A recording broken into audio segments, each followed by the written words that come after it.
Member Chapman, stay within that border there.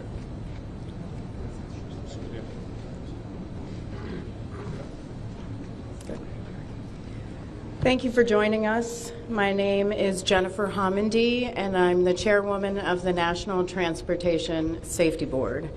The National Transportation Safety Board is an independent federal agency that's charged by Congress with investigating every civil aviation and serious accident and serious incident in the United States and significant events in other modes of transportation.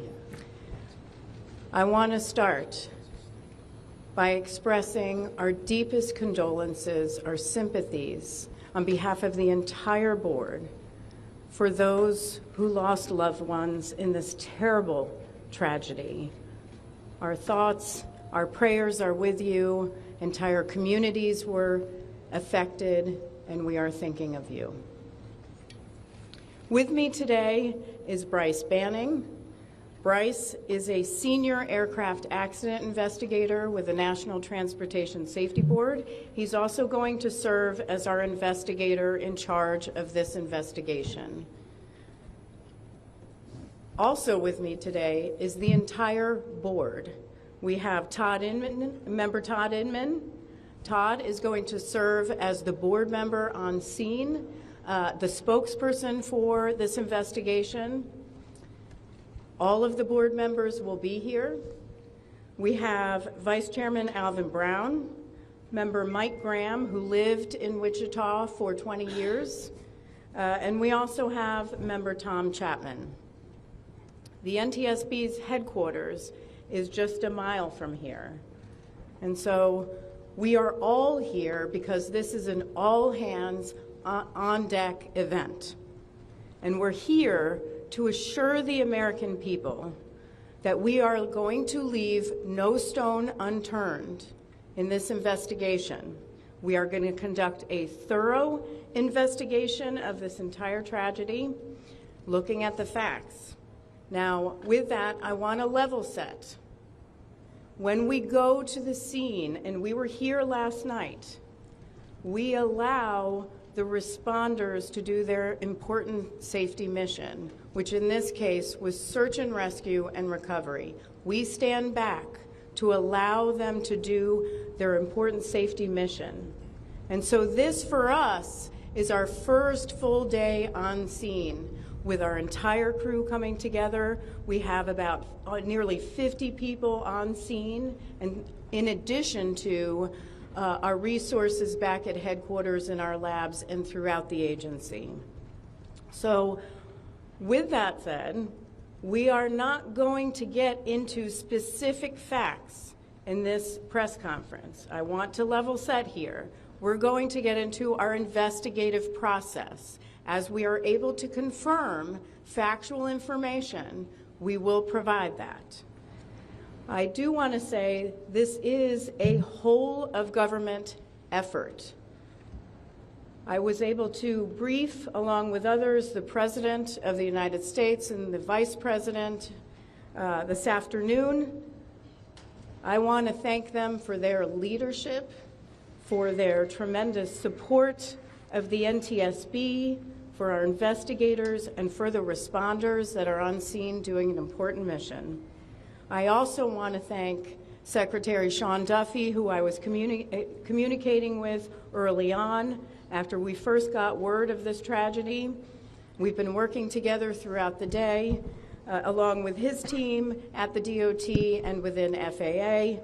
I also want to thank Secretary Pete Hegseth, who was also integral in working with us today. Chris Rocheleau, the acting administrator of the Federal Aviation Administration. We've heard from many members of Congress on both sides of the aisle, and so I will say this is a tremendous, one more time, whole of government effort. I also want to take a moment and thank the many, many responders that have been on scene. It has been an incredible effort. And I will have a full list that I will provide, that we will provide tomorrow, but I do want to thank them for all their work. With that, I'm going to turn it over to Member Inman for additional remarks.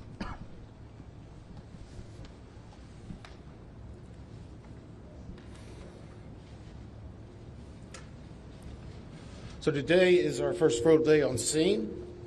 Our investigative team will be on scene as long as it takes in order to obtain all of the perishable evidence and all of the fact-finding that is needed to bring us to a conclusion of probable cause.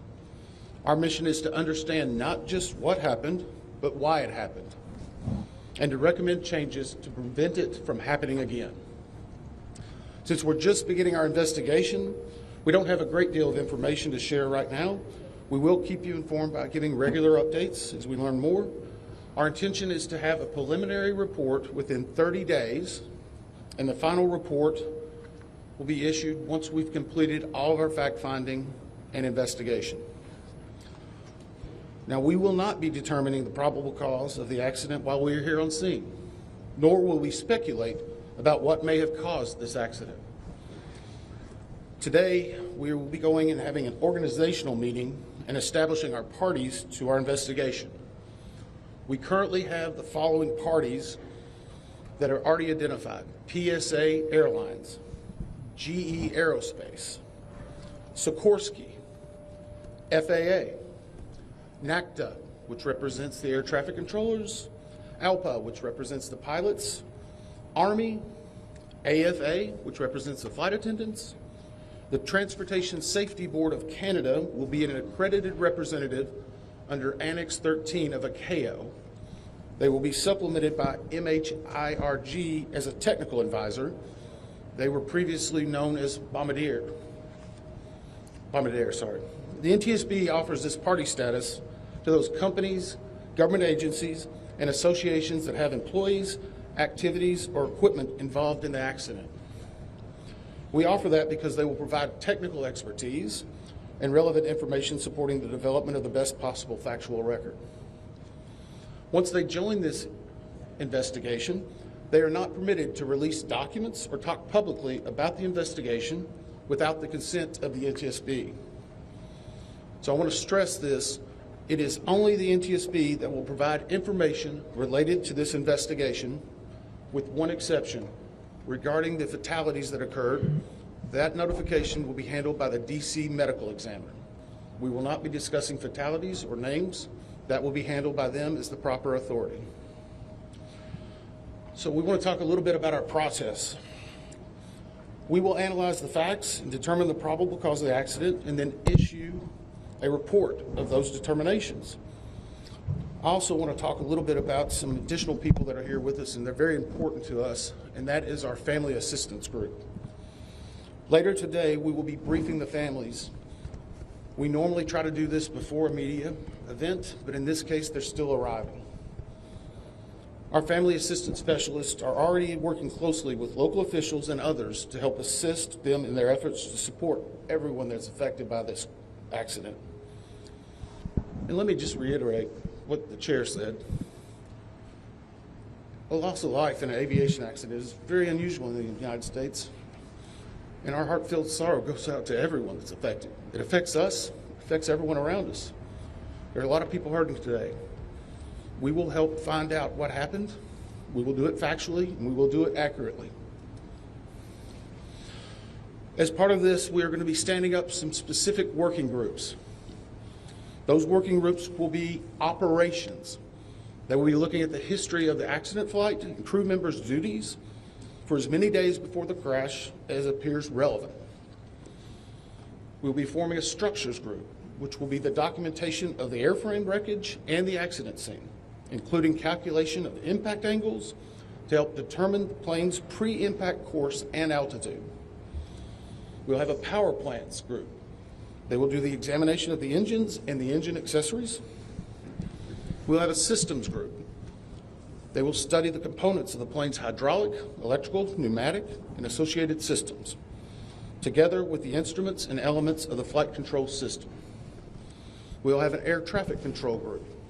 They will do reconstruction and review of air traffic control systems provided to and including acquisition of pertinent flight track surveillance information, what you might typically think of as radar or ADSB, along with controller pilot communications. We will also have a survival factors group. They will be doing the documentation of impact, forces and injuries, community emergency planning, and all crash. We will be having a helicopter group as well.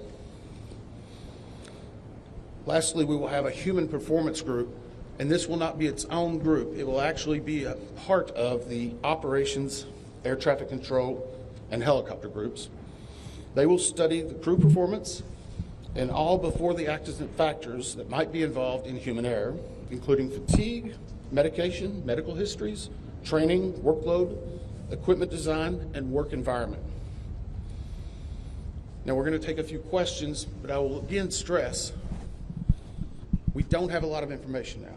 We will continue to gather that. We will try to release it as we can, but we will only talk about the facts of the case that we know right now.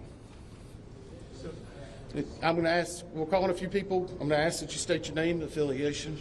James Matthews from Sky News. So we've heard from President Trump today talking about DEI hiring policies within the FAA and associating that with the cause of this accident. What do you say to that? Well, unfortunately, I didn't hear the remarks. I was briefing House and Senate members, but I believe, Chair, would you like to take that?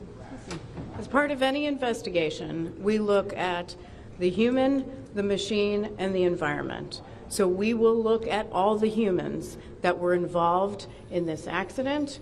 Again, we will look at the aircraft, we will look at the helicopter, we will look at the environment in which they were operating in. That is standard in any part of our investigation. I'll turn it back. Chair, can I ask you, has the flight data recorder been recovered yet? And what is the difficulty in a water disaster like this, which presents a very difficult environment for your investigators and the people out of the water? Well, the question was on the flight data recorders. And we have not recovered the flight data recorders yet. We know they're there. They are underwater. This is not unusual for the NTSB. We have many times recovered flight data recorders in water. We have our lab right here that is about a mile from the NTSB, so it's not unusual. And once we get those, we'll be able to get those read and information from them to be able to provide further information to you. I'm going to turn it back over to Member Inman. Hey there, Tyler Henry with CBS News. Earlier today, Defense Secretary Pete Hegseth said a mistake was made last night. Based off of you all's initial investigations and preliminary findings, have you all been able to tell whether this was human error or mechanical failure? The question was, has there been human error or mechanical failure? We don't know what we know just yet. We do not know enough facts to be able to rule in or out human factor, mechanical factors. That is part of the NTSB investigative process and where all of these groups will come together. It's one of the reasons why the NTSB is known as the gold standard. We will take the time that's necessary, but I'd also like to reiterate, if we find something that is a significant issue that warrants immediate action, we will not hesitate to make those recommendations and make them public. We have a good track record on that, and we want to continue doing so. Sir. Hello, Sir. Tom Costello with NBC News. Does it hurt your investigative process, maybe for the chairman, does it hurt your investigative process to have the president already suggesting possible causes here as you try to keep an open mind and begin this investigation? Lecture. Tom, with all due respect, I think the press also likes to state what probable cause is before we get to the probable cause. So what I'm going to say is you need to give us time. You need to give NTSB, it's not that we don't have information. We do have information. We have data. We have substantial amounts of information. We need to verify information. We need to take our time to make sure it is accurate. That's best for you. That's important for the families. It's important for legislators who are seeking answers to try to figure out what they're going to do about this. And so it will take time. We do have a lot of information, but we need some time to verify that. Yeah, Member Chase Williams of Fox Business. I'm wondering about the conditions in the tower last night. Were there any performance issues in the past with any of these controllers, anything of that? The question is about controllers. As I said, we are just now forming the groups. The controllers do have union representation, which they are entitled to. They'll be working with our party system and our party groups.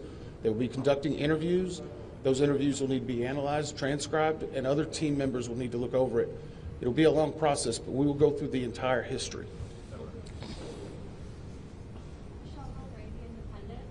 My question is for the chairwoman. Can you tell us more about what the president and the vice president's responses were when you briefed them this afternoon? Sure. So the question was about my briefing for the president and the vice president. As is standard, we offer briefings on our process and what we know, and this was a briefing with the president and vice president and with Secretary Duffy and Secretary Hegseth and also the acting administrator of the FAA. There was discussion on what we know so far and our process, and that was about it. Ma'am, Chairwoman, Stephanie Ramos with ABC News. Similar to Tom Costello's question, the president has stated what may have caused the crash, stating common sense. Does that affect your progress at all at this early stage? Yeah, so the NTSB, we conduct an important safety mission where we take a very careful approach.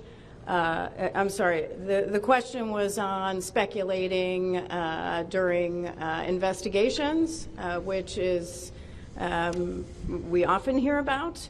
What I will say is we look at facts on our investigation, and that will take some time. And at some point, we'll be able to provide that factual information, as Member Inman said, and provide that hopefully tomorrow. Hang on a second. Dave Shepardson from Reuters. Have you been able to retrieve the black boxes from the helicopter? Has the military decided whether they're going to read those to the NTSB? And what about the ATC tapes? Have you guys been? So the question was about black boxes, which are referred to as black boxes, which are typically orange. We have not recovered any of the boxes involved yet.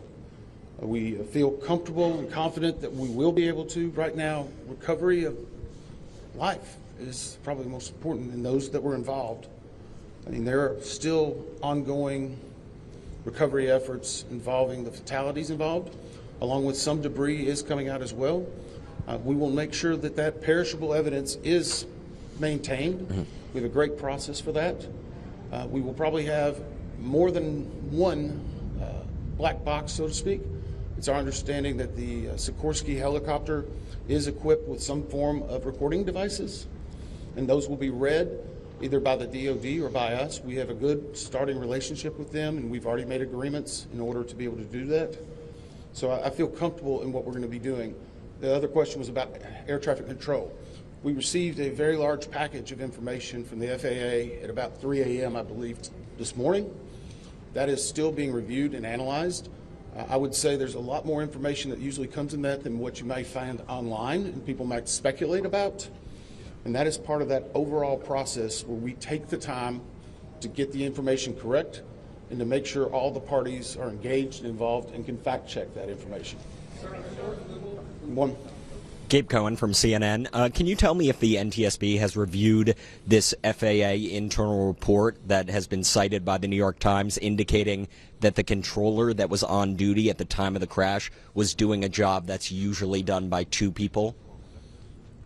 We have not reviewed any specific reports about the controllers at this time, at least from the leadership team. Our investigators are continuing to pull all that information. Their personnel records, their files, where they were at, whether they were fatigued, all that information will be part of that investigative process. But right now we can't speculate on anything that may have been reported in the media until we get the opportunity to validate and understand how it impacts the investigation. We're going to take just a few more questions. Sir? Yes, Orange County Beaver Magazine. What's the process for logistics like of bringing the families in? Are they coming to the airport? And how are you going to sort of do the sensitivity of bringing them to the place where the strategy happens? So the question is about the families. And many of those families are still en route. Some are still being notified from both the military and from the commercial crash. There is a family assistance facility that's being stood up by American and PSA Airlines in Bethesda, Maryland. They've already been working on that, standing it up. Our team from our disaster assistance team has also been coordinating with them. We plan on briefing them. It is customary that at some point, if the families wish to go to part of the accident site, that we would arrange such a thing, but it will only be when we know that it's safe, we have the correct perishable evidence, and we can do it in the proper modesty that should be for those family members. It will be a little bit of a process, but it will take some time. Sir, to follow up on the air traffic control system. No. Sir, or are you? I met Marielle Fargo with DC News now. We've heard from some witnesses that they saw people were able to come down the slides of the plane. Is there any indication that people made it off the plane? Well, again, we will not speak to the fatalities. The D.C. medical examiner will, but I think the D.C. fire chief this morning very succinctly said correctly that we believe there are no survivors. Was there off the plane? Like, did they even get out of the plane? Last question. So, hang on one second. Right now, we're going through the debris fields. Nothing we've seen would indicate that maybe slides or chutes were deployed. It was a very quick, rapid impact, but we've seen nothing in that regard so far from the evidence we had, but we still need to verify all of that information. One more question? Jeff Cook, ABC News. Go ahead. Jeff Cook, ABC News. What do you know about the altitude of the helicopter at the moment of impact? And can you talk about the procedures for such helicopters in that area? The question was about the helicopter procedures. And in D.C., it's kind of a unique environment. We've been getting briefed more and more by the FAA. I'm not an air traffic control specialist, but they're actually helicopter zones, if you will, or tracks. And this one was transiting, I believe, from track 1 to 4 as part of their normal procedure. If you live in D.C., you see a lot of helicopters going down into this area. So there's a very well-defined system in that regard. As far as altitude, until we get the additional information, we can't validate or basically corroborate any of that until we get more of the electronic data and the data that's on the plane. I do want to clarify one question that also came about cell phones. You know, in today's age and time, a lot of electronics and other devices do contain a lot of different information. We've found on a number of our accidents that we actually are notified through a smartphone that may sense that. As part of our process, we will obviously treat all of the effects of the deceased with dignity. We are already starting to pull that information together. If we feel that it's necessary to find or pull some of that information, we will work with the families and make sure we do it in a manner that's respectful for them and their privacy. But right now, we don't have any plans specifically on that amount, on that area until we need to. Thank you very much. Thank you very much.